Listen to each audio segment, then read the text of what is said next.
Hey everyone, welcome to Limitless Radiocast, episode 31. Our guest today, not only is he a para-athlete, he's also a professional bodybuilder and trains in Brazilian Jiu-Jitsu. Stick with us, going to be a great show.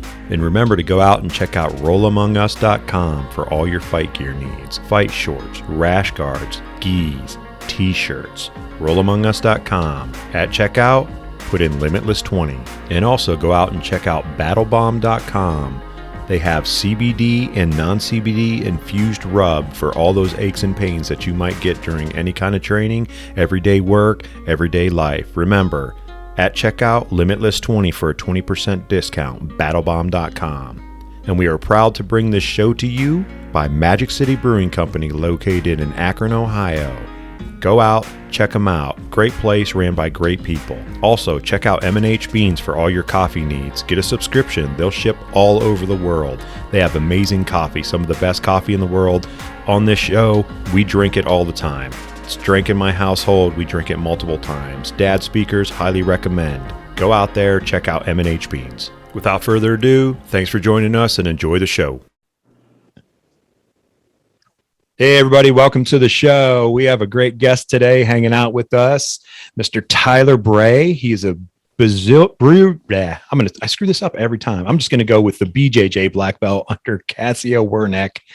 He's also an instructor at the Warriors Forge Gym in California. He also has won a plethora of times on multiple levels. And also, one of the big things is he is the first para-athlete to ever compete on Fight to Win stage, flow grappling. We all talk about it here all the time. And he's also an Ifbb pro. For you guys out there that don't know that, that's the International Federation of Bodybuilding. And he's a 2020 Olympia in bodybuilding competition, correct? Tyler, thanks for being with us, man. Appreciate it. Thanks for having me. For sure, man. So I got to ask, what was it like to be on the Fight to Win stage? They're the best because they have the best production value. You know what I mean? So this last one I just did, that was my second time doing it. And, there's nothing like it because they make such a big deal out of it. Yeah. And I thought this last time you did it, that was your second time. Is it feel different? Like when your first time compared to, like competing in, all the other stuff, NAGA and IBJJF and all that stuff. Was it different?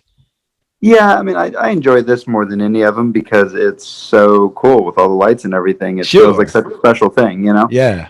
And then, you're more calm the second time, you know what to expect and everything. So I enjoyed it both times, but you're more calm the second time, so you can enjoy it better, Sure. Yeah. Yeah. It probably brings a sense of relief after getting those nerves out. Like anytime you compete, like we always joke and say, you may not be alive if you don't have a little bit of butterflies or something going on. You know what I mean? How was that transitioning into, I say transitioning. When did you start bodybuilding? Like, when was that? So I did my first show in 2015. Then that was just to try it out, So after that, I was unsure if I wanted to go back. So then I took another 3 years off and just did other things. But I was still lifting. I was still trying to get bigger and stronger. And then after 3 years, I started to get that itch again. So then I went back and I did the same show again. And then I won my pro card, which means like that's how you get to the pro level, like the elite level. Nice. So then when I won that, which I was trying to win it, but at the same time it was like, holy crap, I won it, And then, so then it was like, okay, damn, now I'm in with the big guys, and now I kind of, where's this taking me? Sure. So I just kind of went with it. And then not long after that, the Olympia gave us the green light to be on the Olympia stage, like the wheelchair division on the Olympia stage for the first time in 2018, which was the year I won my pro card. Oh, so wow. Okay. That kind of happened out of nowhere. I got invited to that and I'm like, okay, I don't know where this ride is going, So I'm just kind of going just kind of, you're riding it right now and you're doing it and you're great at it, man. I mean, I've seen the stuff, obviously, that we were going to have you as a guest and everything. And I've looked at stuff like that and it's impressive. All you guys in that whole division and what you were doing. Was there like advocates, like trying to get it at that level, like for wheelchair? Yeah. Okay. That's awesome. Yeah. Very cool. Very cool. That's cool. So then that's like a combo. So you've done jujitsu and you're in this, the bodybuilding and stuff. And I know you wrestled when you were young, right? So was that a passion that you just saw and you wanted to do? Yeah. When you were young, like wrestling?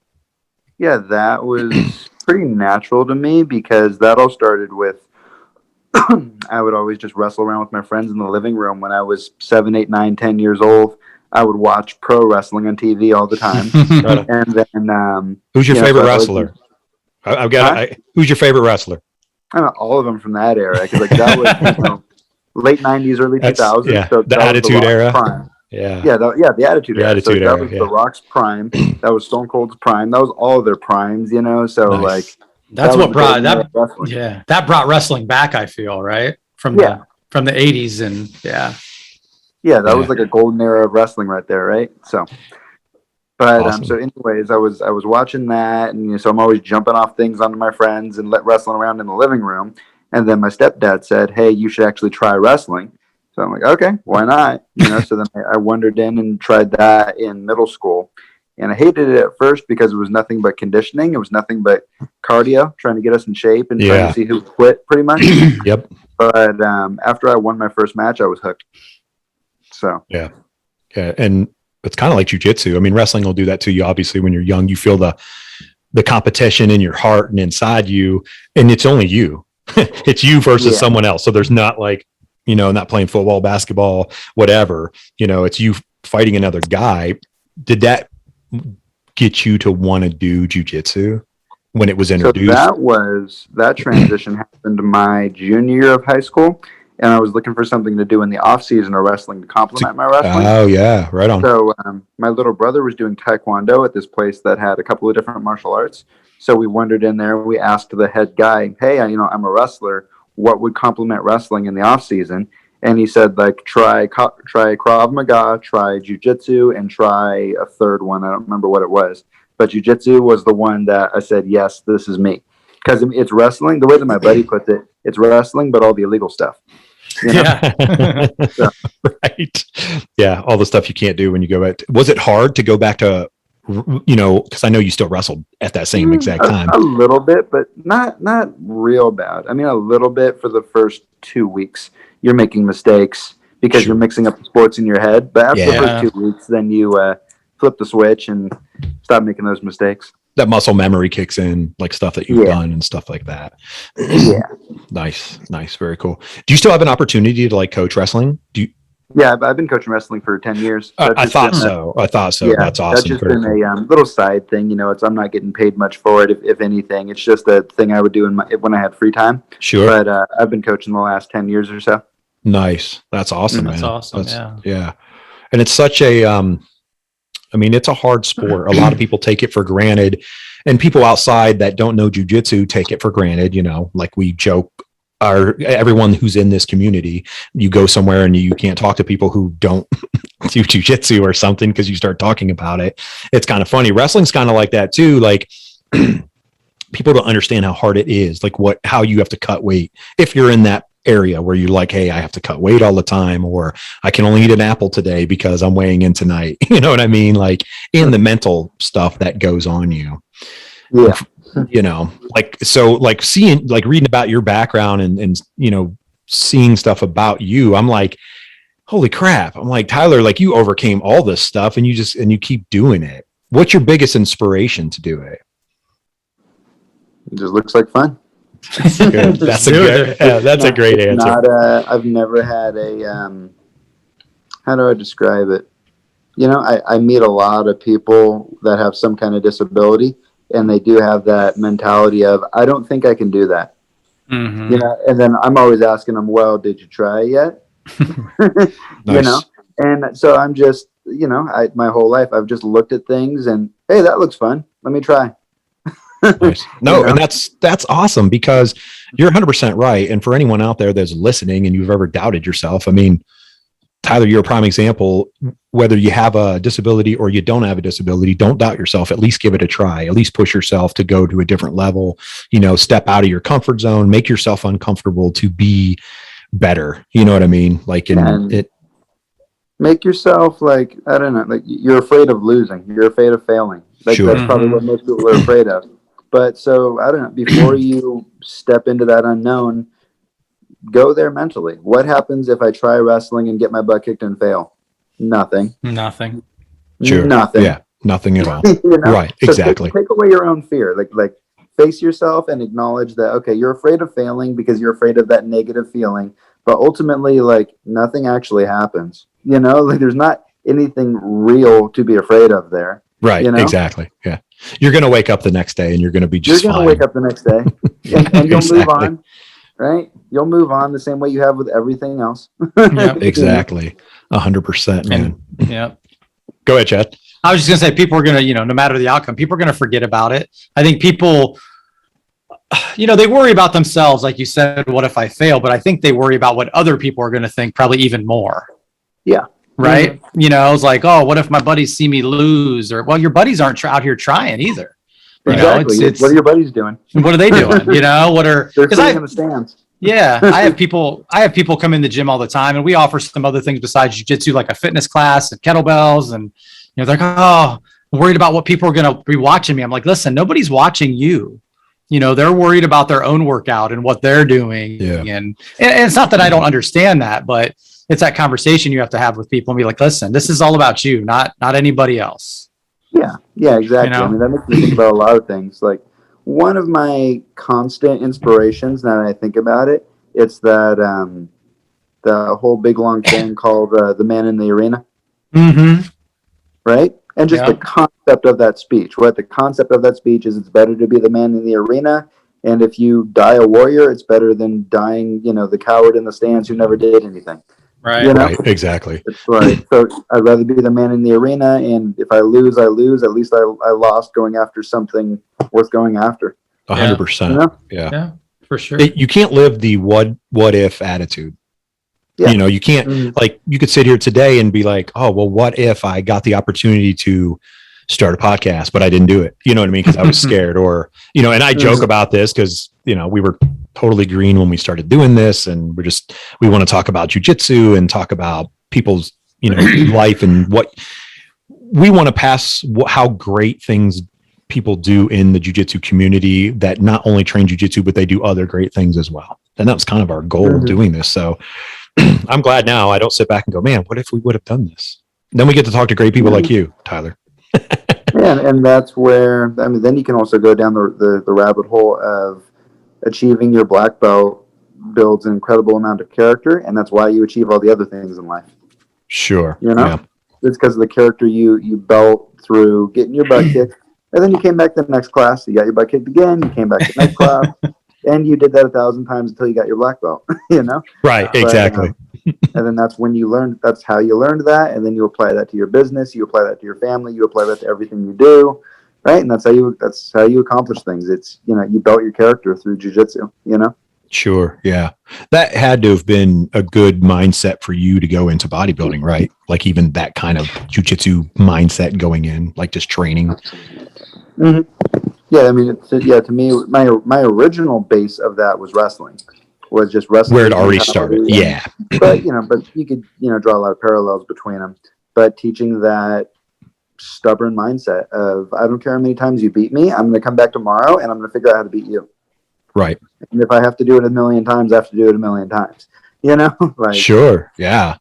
Yeah. That's what makes it awesome. Yeah. Mm-hmm. So then when I transitioned into bodybuilding, I'm like, okay, it's a whole new, the steps are new that I got to do, but the mentality is the same. What's the workout program right now? Right now, it's a bit of I'm juggling a lot with, because I just started teaching at the Warriors Forge in February, so it's nice. Okay, so relatively new, still relatively new. So I'm juggling that. Plus, I'm a personal trainer. That's my main job. Okay. So juggling all that, and then I am 5 weeks out from the Olympia. So I'm kind of doing the best I can, with all my stuff, But I'd say I'm working out, lifting, say 5 to 6 days a week right now, and then jiu-jitsu just about every day at different intensities depending on the day. Nice. Is there a taper for bodybuilding as well? Like, you train, whatever, so many weeks, and you come up and then you start to come down. Is that how that works too? It's very much dependent on the person. Everyone's genetics are different, Okay. And you make the necessary adjustments that you need to based on your body when you're in those final 3 weeks or so. Do you need to crank it up a couple notches, or do you need to bring it down a couple notches? It's just, how's your body responding? And there's a whole genetic component to that. Okay. So it's really based off, there is no set plan. It's really, there is, but that plan becomes your own plan.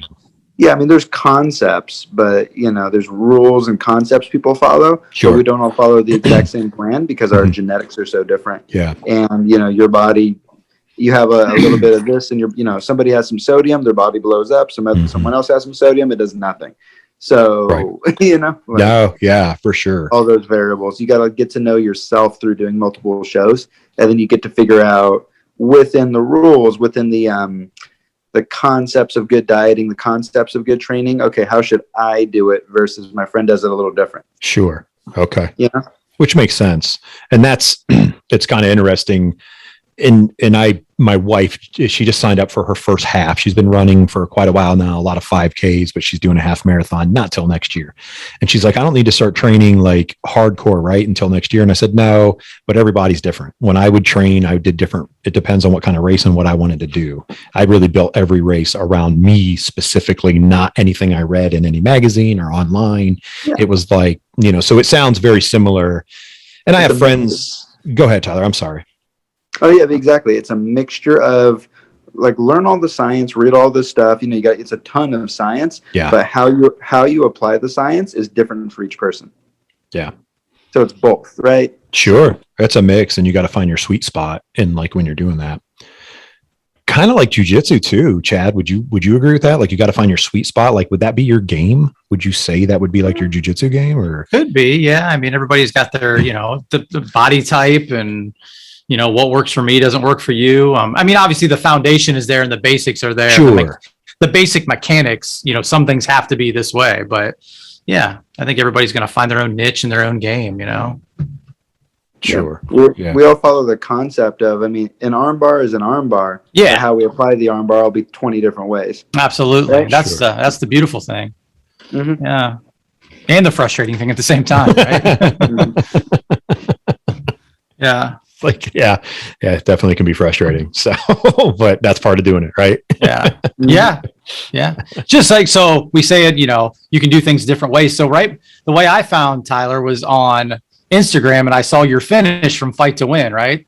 That got a lot of play, and we had just been doing crucifix stuff, and I had never seen what you did ever.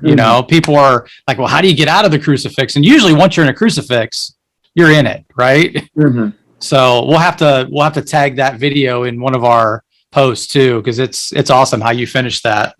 Yeah. So the origins of that. Did either of you wrestle? I didn't. Terry did. Did. Well, so in wrestling, that's a Peterson roll, right? Yeah. We'd call that Peterson position in wrestling. So if we were in a wrestling match, I'm winning from there. In jiu-jitsu, it's seen as I'm losing from there, right?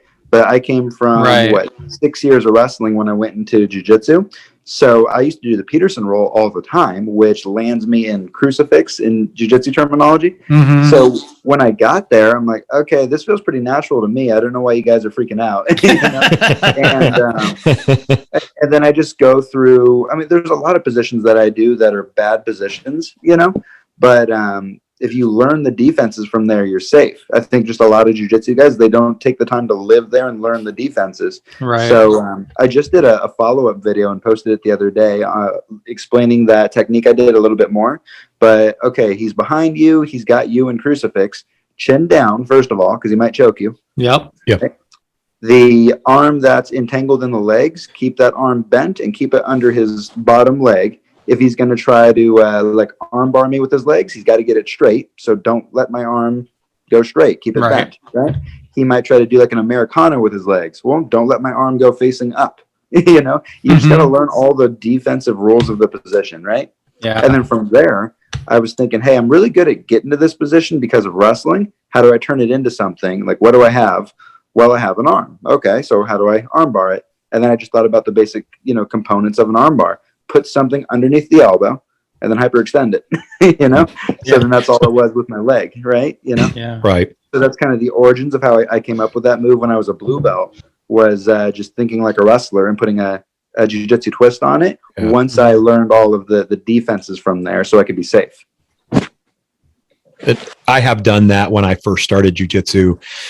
Some of the stuff instantly started coming back to me because it was years and years ago when I wrestled like 30 years ago. But but all that stuff started coming back to me. And I had guys in the gym, they would ask me after rolling, they'd be like, did you wrestle? And I was like, yeah, a long time ago. But for whatever reason, it's starting to come back to me and stuff like that. Like I will sometimes be in a certain position and go, oh, this is just like the same technique as a wrestling technique. It just has the jiu-jitsu flair to it or change to it to get yourself in a different position and stuff like that. So yeah. So it helps, except you're allowed to be on your back in jiu-jitsu. Wrestling, it's not so good. But yeah, all the top stuff though, just put a jiu-jitsu twist on the end of it and you can do a lot of wrestling moves, Right. Yeah. Right. But I think, like you were saying, Tyler, if you know the outcome, right? Don't bend your arm this way. Don't put it this way.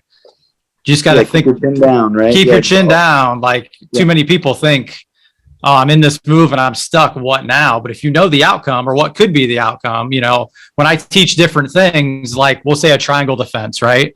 Like you have to recognize what's happening in order to get out. It's not like, oh crap, I'm just in this triangle. Now if you realize then, it's too late. So it's all about recognizing what's happening to you when it's happening. Yeah, exactly. It just, and in practice, no ego. In practice, if you're not tapping out multiple times in practice, you're not learning enough, So absolutely get in there, put yourself in weird positions and analyze, okay, what can you do? What can you do from here? How do I stop it? How do I be safe? Right. That's the whole Gary Tonin thing. Have you heard that famous Gary Tonin? Oh, quote? yeah. Yeah. Right. Yeah. He taps like 15 times per practice, and that's like a regular day for him. Yes. Yes. So exactly. Yeah. Yeah. Go ahead, Chad. And when you watch Gary Tonin roll in a tournament, he gets in some weird spots. That's what I was gonna say. Yeah. He's always in an omoplata or, but he gets out. He's that guy, And that's because he's lived there in practice. Yeah. And he feels safe. Mm-hmm. He doesn't panic. He doesn't freak out. Yep. He's comfortable being there. Yep. Mm-hmm. Like I said earlier, make yourself uncomfortable in uncomfortable positions or in life to get better. Makes me think about when I was like a purple belt, I went to, it was one of the Gracie's seminars. It was Henner or what is it? What's the two brothers? Henner and Hedon? Is it a Hedon? Yeah. So it was one of them. I don't remember which one it was, but I remember him saying, I know all the best black belts in the world. I train with them at some point, or I know somebody who knows them. You'd be shocked how many of the very best black belts in the world, they are only good at what they're good at. Yeah. They are not good at anything out. They're not good at anything else other than what they're good at. So if you look at one of the top black belts who's amazing at guard retention, if he did get his guard passed and got stuck in bottom side control or bottom mount, he's a blue belt. Yeah. Because they've only worked on that so much at that. I see. Yeah. That makes sense. And he was saying, in his opinion, that's not a full-blown black belt. If, as soon as your plan A doesn't work, you're a blue belt. It's like, that you got to go deeper than that, So I thought that always stuck with me that, hey, don't just be good at your plan A, Be good at getting out of mount. Be good at getting out of side control. Be good at getting out of everything. Ideally, you'll never get put there, but you better know what to do when you're there. You can't be a blue belt there, but a black belt and everything else, Right. Yeah, and that's where you get into the popular thing now is playing feet, right? Foot locks and but I think a lot of people, and I'm not that, even I'm a black belt, but I didn't mess with feet that much, right? I wish I would have done it a little more, but I didn't. But now you have guys that are, I feel like, specialists, right? Instead of, like you're saying, does that hurt your game? If you can't pass my guard, you're just going to jump on my foot, And I get it at the high level. These guys are making a lot of money. I'm going to finish the match however I can. But at the same time, is that stunting the growth of your game? Yeah. Yeah, and then you could think of it like that too. That also makes me think about, I was talking to my students this morning, Marcelo Garcia. He says he doesn't do anything in his game that doesn't work in the absolute division. Yeah. And now how much more does that bring down the amount of moves you can do? Yeah, for sure. Right? Yeah. But that's also why Marcelo is one of the greatest of all time, though. Absolutely, yeah. Like that, you know? Yeah. So. Yeah. I've heard that a time or two out of Chad. Marcelo's the best. He's the best. He's the best there ever was. I mean, it's the argument just because I started jiu-jitsu in 2004, and that's when Marcelo was like, he was winning everything. So I think for my era of jiu-jitsu, it's like, to me, Michael Jordan's the best basketball player. I don't care. I like LeBron. No matter what he does, it's always going to be Jordan. So for me, the best no-gi grappler is Marcelo. Yep. Same here. Yep. Or one of the best all over, Yeah. I mean, Gordon Ryan is doing crazy things and he's awesome, but for the time, it's always Marcelo for me. And I feel like you got to give Marcelo some extra points because he's so small. Absolutely. Yeah. I mean, he was, yeah. Yep, for sure. What he average weight? What was his average weight? 180. What he walked around? I think. Is it about 180? Well, he fought at middleweight, which is 181 in the gi. Okay.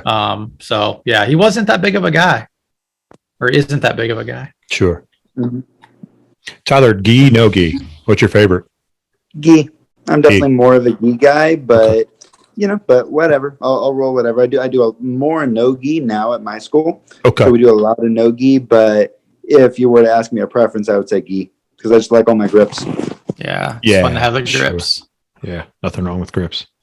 Nothing at all. And I'm sure, the transition of having, because I'll go in, I only do no gi once in a while. I do mostly gi, but not mostly. It's all I do pretty much. And those transition, sometimes I'll forget because I'll go in and I'll be like, crap, there's nothing there to grab. And I'm like grabbing for air and I'm like, oh, boop. I'll just move on from here. That's awesome. Very cool. So what was it like, man, when you got your black belt? Did you know?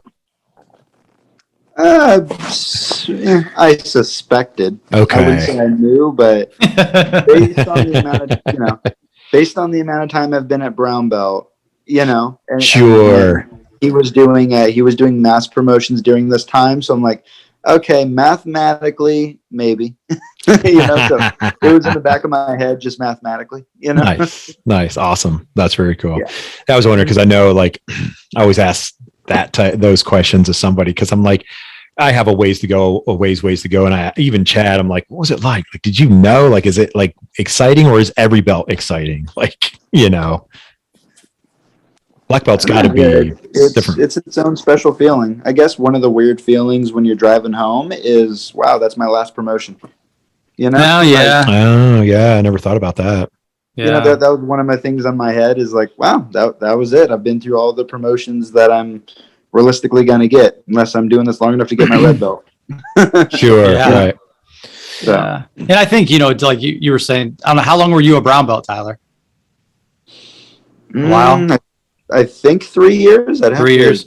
So it depends, I was a brown belt for 6 years. So it took, I was at that, and the event that I didn't know I was getting mine. We had this charity event. My instructor was coming to teach. And, the bigger the event got, the more people that came in, I started suspecting something was happening. But I'd also been at that rank for a long time. So I wasn't even thinking about it at that time either. But it's an awesome feeling. It's like, what? When you look down and see a black belt on your waist, it's like, holy crap. It's surreal, right? Yeah. Those first, 10 times or so coming to practice, it feels weird when you're tying it before you step on the mat and you're like, yep, that's strange. Yeah, it's weird. Yeah. Everyone's looking at you. You're like, he's a black belt now. Wait a minute. You have to check yourself for a second. Keep looking down. Am I? Yes, that's right. I slept with this. That's something I would do. I did. Oh, that's right. I forgot. You told me that. Yeah. Still awesome. Very cool. Good stuff. So how's the gym going? Good. You know, Nice. now we're starting to, get we got our routine going. Good. And it was, it's a tough year to open up, still battling with the pandemic. Yeah, for sure, man. But the owner of my gym, she was ready to pull the trigger and open the place. And totally coincidentally, that same month is when I put it out there on social media. Hey, I'm looking for a place to teach. And so very cool. Awesome. Yeah. So me and the owner, we know each other from the past. Okay. But we didn't plan opening the gym in February. Just she pulled the trigger on it herself. And then mentally I pulled the trigger on, I want to teach somewhere. So I put it out there, and then she contacted me, Wow. That's awesome. Yeah. That's pretty awesome. And actually cool little story about that too. Now that I'm thinking about it, I've been thinking about maybe teaching jiu-jitsu for like a year before I started teaching. I was dabbling with it in the back of my head, but just the doubts and like, do I want to do that, and how does it work with me and my disability, and so it was in the back of my head. And then the thing that got me to pull the trigger on it was the day before the pandemic hit, the day before the lockdown hit, I got a private lesson with Ryan Hall. Oh, and, awesome. So that was, and he's one of my all-time jiu-jitsu heroes, right? Nice. 'Cause I love the way he teaches. Yeah. So he's an amazing guy. Yeah. So then I went into that private lesson just saying, hey, I'm going to do my game, and you just tell me where you can fill in the gaps with your knowledge, because I have such a weird game, right? So I'll just do my stuff, and then you add whatever you want to add, right? And at the end of the lesson, he taught me a bunch of cool stuff. But at the end of the lesson, he said, hey, why aren't you teaching? You need to be teaching. And then just to hear my like one of my heroes say that to me, that really got me in my head. Like, okay, I'm going to do it now. Nice. If he's going to tell me to do it, I'm going to do it. That's a good sign, man. Yeah, if Ryan Hall says it, I'm going to do it. Yeah. And he's one of those guys that, was a very good competitor and can back it up by teaching, right? Sometimes that doesn't go hand in hand. Sure. But I did a seminar of his years ago, and it was awesome. He has a unique way of speaking, obviously, and we've talked about that in the past. And, like the way he can teach, and he can really make people understand things. I've listened to him before talk, and obviously we've watched him, compete several times on both in cage, out of the cage, and all, on podcasts and whatnot. And you're just like, oh yeah. So that's a pretty good private lesson, Tyler. And yeah, no, it was awesome. And then I just left it with that in the back of my head that, like, okay, if Ryan Hall is telling me to teach, I need to really give it some thought, Good idea. And then in February, just coincidentally in February, me and the owner of my gym, Stacy, we both pulled the trigger at the same time, and here we are. So that's awesome, man. I'm so glad that's happening. Yeah. Because people that need to teach. People who should be teaching something that they have such a passion for, and you have a passion to teach. Obviously, you coached wrestling, you have to do it. So it's awesome, man. The people you're passing the torch to are getting great knowledge in the jiu-jitsu world and outside of the jiu-jitsu world, because they get to see you and see what you're doing and overcome things. Especially when things line up, like you said, Tyler. She put it out there, you put it out. I mean, that's just good. That's good karma, right? Like that's awesome. For sure. Yeah, definitely. Good stuff. Was it hard to make that decision for you, Tyler, because of your disability? I mean, did that mess with you for a while? Yeah. Yeah. Okay. I thought in the way that you spoke of it. Yeah, like logistically and stuff. Yeah, I made it work in wrestling, but the context in the wrestling room is different than in the jiu-jitsu room. So I just thought about, like, I need to be around the right people. I need the right co-instructors. I need the right, kind of family, you know what I mean? The jiu-jitsu family. 100%, and just thinking about those logistics, right? But now that we got things going, I figured out how to make it work. We figure it out between me and my two co-instructors. They'll teach something that I can't do, or maybe I can't fully demonstrate the move, but I can walk you through the move and you can do it to me, and I can tell you all the little details. Nice. We also have a TV in our gym, and I could show something on the TV if I can't do it myself. Nice. So you can film breakdown. Like one way or another, we figured it out. That's awesome. If we were going over triangles or something that I don't do, we figured out a way to teach it. So yeah, that's great. Yeah, that's so cool. That's very cool, because you didn't let that you didn't let it be an interference to still like to listen to Ryan Hall and say, go teach, man. Like, why are you not teaching? Yeah, I put it off for at least a good year and a half in the back of my head because of those doubts. But after Ryan Hall said it, I'm like, okay, I'm gonna do it if Ryan Hall says it. Onward and upward, brother. Like, just teach and keep grinding, working out, and doing all that good stuff, and living the best life right now, right? Mm-hmm. Nice, awesome. I did want to ask you, were you born with the disability, like instantly? Like, did you have no use of your legs? Oh yeah, it's called spina bifida. Yeah, that's what. Yeah, I thought so. Yeah, I didn't know. Birth. Yeah, I didn't know if you didn't have use of your legs when you were. I knew when you were born, in what I read and it said, but I was just curious if it was like instantaneously. So I'll tell people like. Did you ever see that? It was a Jack Black movie. It was called Shallow Hal. Oh yeah. See that movie, right? Where he was seeing every ugly girl and she was beautiful, right? Yes. All that stuff. But there was a disabled guy in the movie, and he was doing pull-ups off of everything. Like, if you go back and watch it, it's the same disability that guy has. So I use that for reference because a lot of people have seen that movie. And sure, yeah, right. And some people don't understand like what that is. And I always wondered, my wife and talked about it. We have some friends who have it, and it's been different levels. So, and I never understood this. I didn't know that there was like different levels. I'm naive to it, or, I'm ignorant. I'm completely uneducated to it. So there's 3 or 4 different types, I think. 3 or 4 different types of spina bifida, I think. Yeah. Okay. And I've been told I have the worst one, but I don't have a whole lot of like symptoms though, or whatever. I don't have a whole lot of issues. I think when it comes to the 3 or 4 different types, I have the most severe one, like on paper. Sure. But I have other friends that have spina bifida, and they have all kinds of issues. They'll have a kidney issue or a whatever, some kind of issue, and I don't have any of those issues. Okay. So yeah. The people that we know had heart issues. They've had several heart. Their kids have had several heart surgeries and stuff like that because of it. So yeah, I didn't know, man. Well, good on you, brother, to keep doing and not letting that be like a deterrence in anything that you're doing. Wrestled and liked pro wrestling in that best attitude era. Did you watch any of those? Any of the documentaries that they did about some of that stuff, like the whole attitude era? Like A&E TV did like a whole series of like the attitude era of guys. They did like the Undertaker, and they did Mick Foley. They did Bret the Hitman Hart. They did what's his name? I can't remember his name. He was with DX when him and Hunter Hearns and all those guys. The blonde-haired dude, and he's in Texas now. I can't think of who he is though. Shawn Michaels. Yeah, they did him and talked about that. So you didn't get to see any of those, Tyler? I saw the 30 for 30s. Is that a different thing? That is a different thing, but the 30s for 30s is really good too. Yeah. To see like all that background. It's kind of crazy to watch some of that stuff, and you're like, hey, I can see that. Like, I can see that's now that I'm older. Yeah, I've seen a little bit of the Dark Side of the Ring. That's what I was just going to say. The Dark Side of the Rings are really good. Yeah. And they're branching out with that. There's like the Dark Side of football now. Somebody was telling me.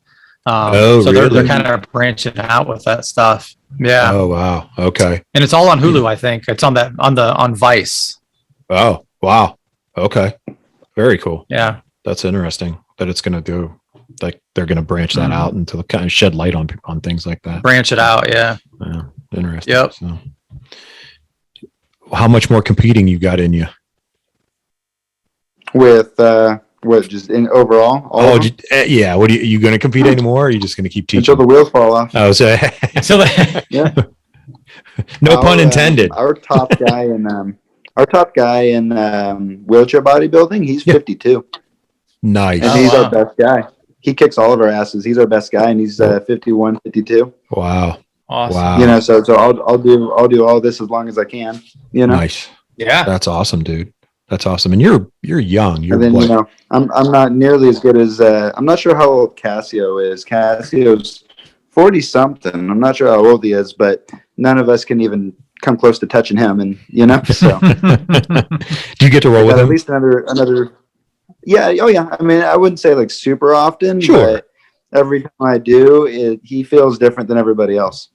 He has a way of like, he's not a big buff, like heavy guy, but then he suddenly is really heavy. It's really weird. It's when you put your hands on him, he doesn't feel like Brock Lesnar, but then when he puts pressure into you, he does feel like Brock Lesnar. Sure. So it's really confusing. You know, he's got a really unique feel to him and a way to pin you. And with anybody else, when I'm in bottom side control, I can always get out and go into something. When I'm in his bottom side control, I'm not moving until he gives me permission to. Like, you just can't get out, and there's no space, no nothing. Nice. But this is also the guy who Casio won Worlds in 2000 or 2001, whichever, and then the next year he took second to Marcelo Garcia. So, he's fought the best. Yeah. So he's you know what it's like, and there are guys like that. Like, people will underestimate them, and then they'll go, the pressure's insane. Like, how is that even possible? That person's not even like close to weighing like what that feels like. It's amazing. But I think, again, just I've said it several times, today, it's like, that's what makes jiu-jitsu so awesome. Like, you don't have to be huge. And feeling that. Yeah. Feeling when you go with those guys that are on that next level of technique, like, they feel different, and that they do things that it's like it doesn't even make sense logically, but that somehow they're doing it. Right. Yeah, 100%. That's very cool. So you have all kinds of stuff coming up. So you're going to compete more. You're coaching. You are training for a competition that you're weeks out. That you're lifting 5 weeks out. 5 weeks out from Olympia. Yeah. So now just coasting into that. Yes, just coasting into it. A few more weeks of that, and then I'll do jiu-jitsu tournaments kind of as they pop up. I really like submission onlys. I might do an IBJJF at some point, but I don't love the point system. So I really love submission onlys though. So I'll do a fight to win whenever he calls me. As soon as he calls you, yeah. But so with this last one I just did, that was my second one, right? Mm-hmm. And the first one I did was like 2018, I think. And I actually applied for that one and was like trying to get on that card. Okay. So Seth contacted me and he said, "Hey, I want to get you on the card. Let's do this." So he starts looking for opponents for me. 10 guys turned me down before he found one guy that said yes. Wow. So it was quite a pain, I bet. I'm sure. So after that experience, like, it was a cool experience. But the experience of 10 guys turning me down before one guy finally said yes, I just thought, okay, it's not even worth applying, Yeah. So when this fight to win that just happened, when this came around, I didn't throw my name in the hat. I didn't apply or anything. Seth called me up and said, "Hey, do you want to be on the card?" And I'm like, "Hell yeah, if you can find somebody." But so it all worked out, But I intend on competing in jiu-jitsu just when there's an opportunity for a good submission only or EBI type of rules or something like that. Nice. It's imperative to have you present, because there's only, a handful of people in the jiu-jitsu community, and that's relatively speaking. I mean, everybody out there, don't hold me to that. There's more than a handful that have a disability who are competing or training in jiu-jitsu. I don't mean that literally like a handful, but it's imperative to have people who have disabilities doing jiu-jitsu, so that community can also grow and people can be proven to themselves like, oh, well, that guy's doing it, I can do that too. You know what I mean? Like, and granted, I know they're told and coached on other ways, but to see jiu-jitsu's hard, man. Like you said, it's not easy to do this, and to do it and to be, have a disability and to get out there in front of a lot of people and go against a guy. And like you said, 10 guys turn you down. I'm sure 10 guys turned you down because the disability was a factor, which is awful, but at least you got out there. Yeah.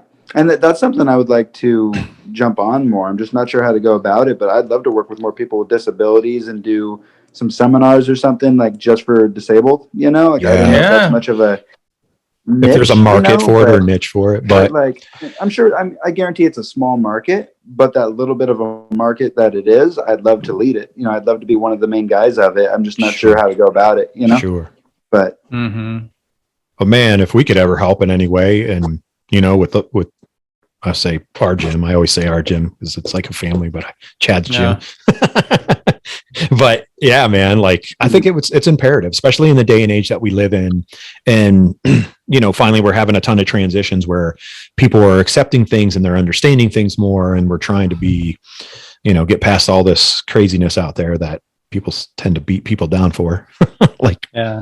No, the beautiful part of trying to figure that out, I think, is with social media, as powerful as it is, you post something on Facebook or start a group looking for that, I think you'd find it. Again, like you said, it might not be a huge market, but it's a market that needs to be something. Yes. Yeah.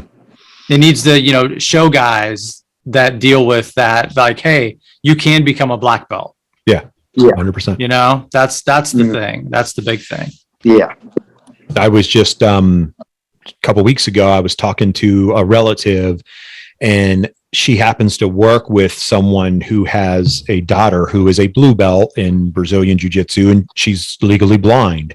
And her goal is to keep going. She wants to compete, so it just made me think about that. Like it's probably a small niche, like you said, but it's worth looking into, man, possible future. And Tyler, you're what, 25 years old, so. Yeah, 32. Yeah, I know you are. I know. When I looked and I'm like, he was born in 89. I was like, I was already, how old was I? I was like, wait a minute. No, it's okay. You can be old in the jiu-jitsu community and be successful. Doesn't matter. And you can be extremely young too, guys. So don't think you're not. My son's 7 and he does jiu-jitsu. So, so it's all out there. It's all possible. Do you get a range of everybody? Like, do you do adult classes and kid classes that you teach, or are you teaching all adult? I'm just teaching all the 11 a.m. adult classes. Nice. Awesome. Very cool. Very cool. How many students do you have? Gi and no-gi. I think I'm maybe around 50-ish right now. I'd have to ask the gym owner. That's awesome, dude. But that's so cool. Also, just weird time to be opening up with COVID and everything. So yeah, it's tough. We're doing our best, living in a weird time. Yeah. Yeah. It's hard. It's been really hard. Especially with everything coming back the way that it is, unfortunately, and to see what's going to happen with gyms and stuff like that. So that's rough, man. Yeah. It's an interesting time to be in the world that we are in, jiu-jitsu, where you're touching and grabbing and sweating on each other and living in a little bit distant, a little bit non-distance. We're all brothers and sisters. We're just giving hugs to each other, right? Just joking hugs. That's all. Yeah. Awesome, man. So let me ask you this, Tyler. I don't want to keep you too much longer. We've covered a ton of stuff. Obviously, just had a good time talking and everything. What do you want to leave with Brazilian Jiu-Jitsu, and what do you want your legacy to be in it? Whatever I can. I mean, I don't know. How do I answer that? I know it's a tough question. I want to squeeze out every ounce of creativity that I can. I mean, so that move I got at Fight to Win, that was a weird creative move, but I got a lot of other weird creative moves, and I want to see how deep I can go with them, and how well can I do with them at a black belt level, how well can I, so I don't know. I just want to take every bit of potential I have and just squeeze it out, Right on. Yeah, no, exactly. 100%. I mean, don't quit. Don't walk away. Creativity. And I guess one of my things is, how do I phrase this? A lot of traditional jiu-jitsu people, they view some positions as good positions, and then these positions are bad positions. Those positions are bad just because you don't know anything from there. You're not educated from there, right? The same way that when I first started jiu-jitsu back in 2006, leg locks don't work, right? Does anybody else remember that? Oh, yeah. Yeah, I mean... 2006, leg locks don't work, right?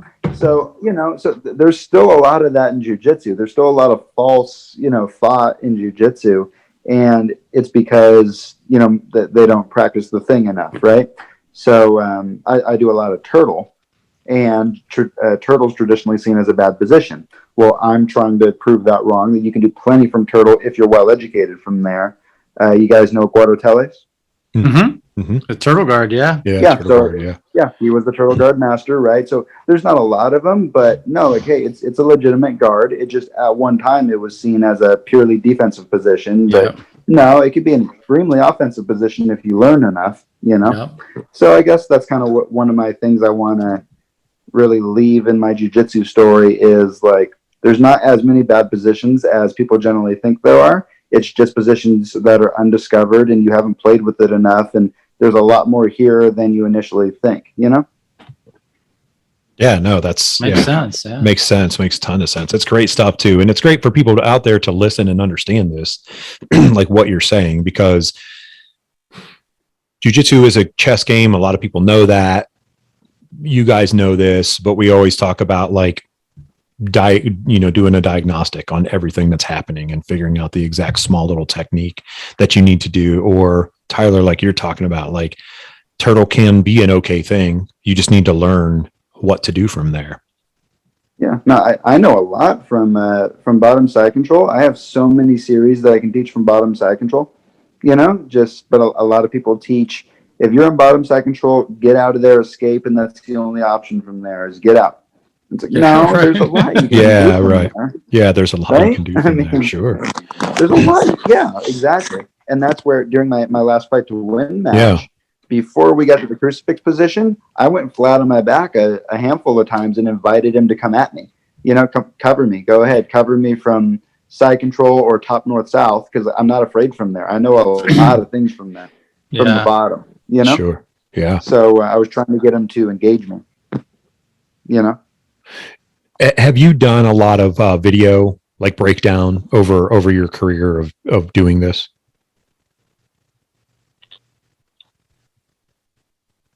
I've done not a lot of verbal breakdowning a lot, but I've done, I posted a chunk of videos of, hey, here's me doing a technique, and there's some music in the background, match footage, you know? Sure. Okay. But not a whole lot of real technical breakdown. Sure. Well, I was just thinking, like, just I don't know.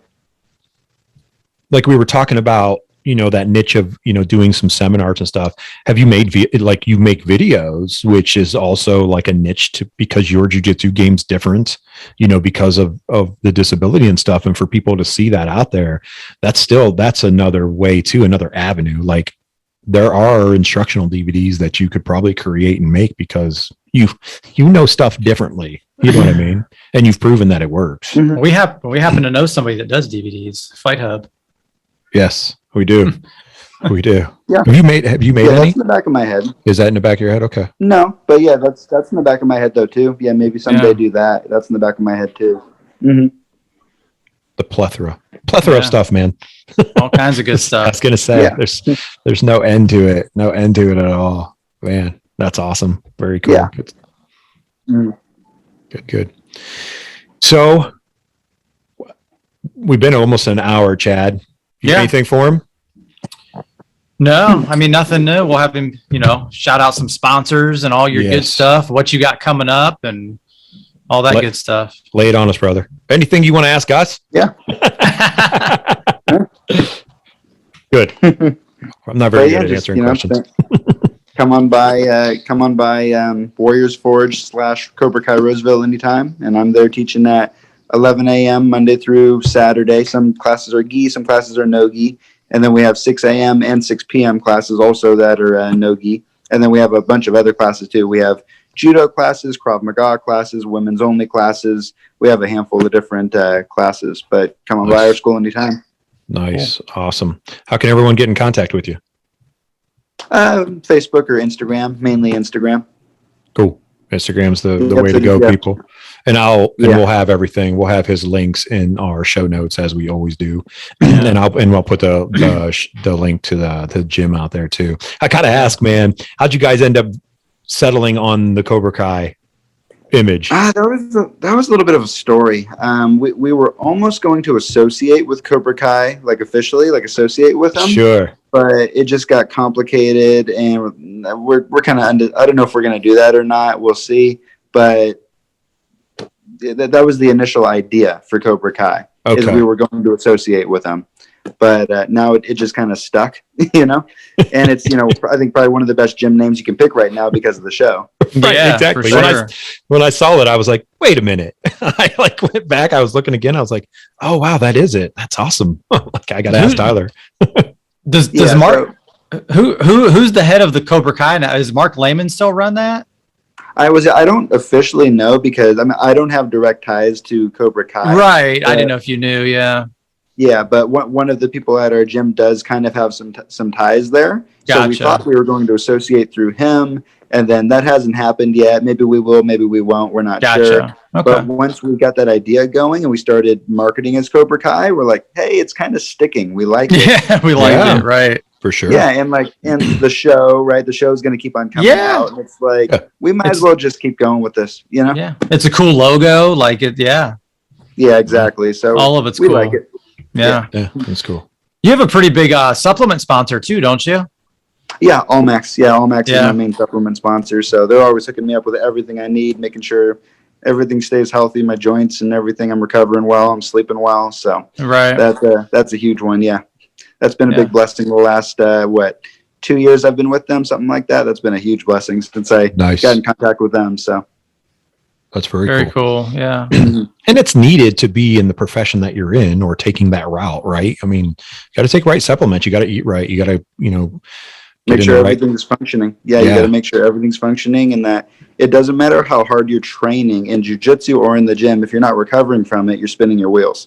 Yeah. So just that when you go and train hard, you have given your body a command to build more muscle or build more endurance or whatever. You've given your body a command to do something. But what are the bricks though? The bricks is what you're putting in your body. Yeah. So if you're not putting the right things in your body, you've given a command to build the house, but there's no bricks to build the house with. So it's just a command, Exactly. So I mean, you're spinning your wheels. You're really kind of wasting your time if you're not putting the right things in your body along with all the hard training. Your body can't grow without the right bricks. Yeah, 100%. Yeah, spot on. Awesome. Great stuff, man. Well, Tyler, good time. Thanks, man, so much for taking the time, give us an hour and hanging out with us and just talking about everything and anything. You got anything else you want to say? Any other shout outs you want to do or anything? You good? Nope. Yeah. Just come on by our school anytime. I'm there at 11 a.m. Cool, man. We'll keep doing everything that you're doing, man. Bless you in all your endeavors and stay in contact. We'll see stuff that you're posting on social media. We're following you, and everybody out there, go out there and follow Tyler. Root him on, watch him on more fights to wins. Can't wait to see you back on that big stage again, man. Taking people down. Yeah, I'll see some. Yeah, for sure. I'm looking for some great stuff, man. Can't wait. Cool. Mm-hmm. All right, my brother. Take care. It's good talking to you. Nice meeting you. We'll hook up again in the future. Cool. Hey everyone, we hope you enjoyed the show today. Remember, go out there and check out all our sponsors. That's RollAmongUs.com, BattleBomb.com. At checkout, put in LimitLess20 to get a 20% discount on all products. We appreciate it very much. Not only will you be supporting them, but you'll be supporting the Limitless Radiocast podcast. It helps us come back each and every week, bring content to you guys and everything that you do. We love you guys. We're appreciative of you guys. We thank you for all the support. You guys take care. Come back next week.